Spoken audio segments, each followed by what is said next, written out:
Sorry about that, guys. I apparently literally do not have the ability to use my phone today. I don't know what's wrong with me, but yeah. Okay. So we're going to do these examples and that'll be it for today's lecture. But let's look at this. So this again is the synthesis of ammonia from nitrogen and hydrogen. We were given Kc and they asked us for Kp. Okay, so first thing right off the bat, we need to know that equation, right? That you need to have memorized, but I don't expect you to have memorized right now. So Kp equals Kp equals Kc times RT raised to delta N. Okay? Now, so we were given Kc. We know that it's 9.60, and it should be unitless because Kc is unitless. Kp will also be unitless because they're both just, they're the equilibrium constant, or that's basically what they are. They're equilibrium constants, so they're unitless values, okay? So if we come here and we put in what we have for Kc, so Kc is 9.60. Now, notice RT is in parentheses, so I'm just going to put that in brackets.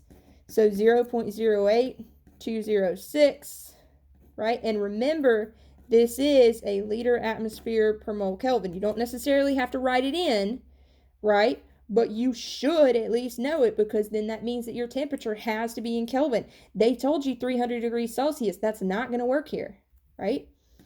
You need to add 273 to it so that you can get Kelvin, right? So 300 plus 273 is pretty easy. That's 573, right? So your Kelvin cancels through there. Your mole per liter is kind of represented here, and your atmosphere is kind of represented in the Kp, but like, don't worry about your units. Okay, now raised to delta N. What is delta N? So delta N is moles of gas, which you can't see what I'm writing, product, minus moles of gas reactant. All right, let's look at our equation. We have one product, that's a gas, and we have 2 moles of it. So that's 2 moles minus.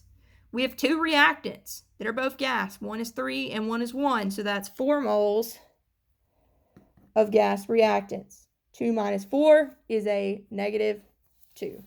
And then at this point, it's just putting it in your calculator, okay? So 9.60 times, make sure to double parentheses or whatever you need to do, 0.08206 times 573. So all of that raised to a -2. And I get 4.34 times 10 to the -3.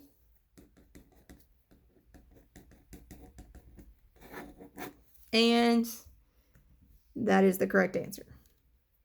Okay, let's do one more example and then I'll let you go for today. All right, so for this equilibrium, now we've been given Kp and they're asking us for Kc. All right, so again, we're probably going to want to start by just writing down the generalized reaction. Okay, so Kp equals Kc times RT raised to delta N. So then Kc would be equal to Kp divided by RT raised to delta N, right? Kp in this case, 2.2 times 10 to the 12th, 0.08206, right? My temperature has to be in Kelvin. Right now it's in 25 degrees Celsius, so plus 273. So that's 298. And then all of that is going to be raised to what? Delta N equals 2 moles of gas product minus 3 moles of gas reactant. Delta N is -1. Okay? And then we just need to put this in our calculator. So 2.2 e to the 12th divided by, I'm putting all this in parentheses, right? Be careful with that. 0.08206. You can do this in multiple steps. You don't have to do it like me all together. And I get 5.38, which rounds to 4 times 10 to the 13th. 5.4 times 10 to the 13th. Now, What did I tell you before? Kp and Kc are not going to dramatically different from one another. These two aren't very different at all. Why? Because the moles were incredibly similar in this example. In this example, so here they differed by 1, here they differed by 2, and you saw a bigger difference between Kc and Kp.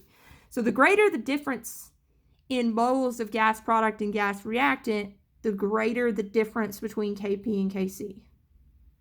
All right? Cool. Well, that's the end of this video, and this is the end of today's lecture. You're free.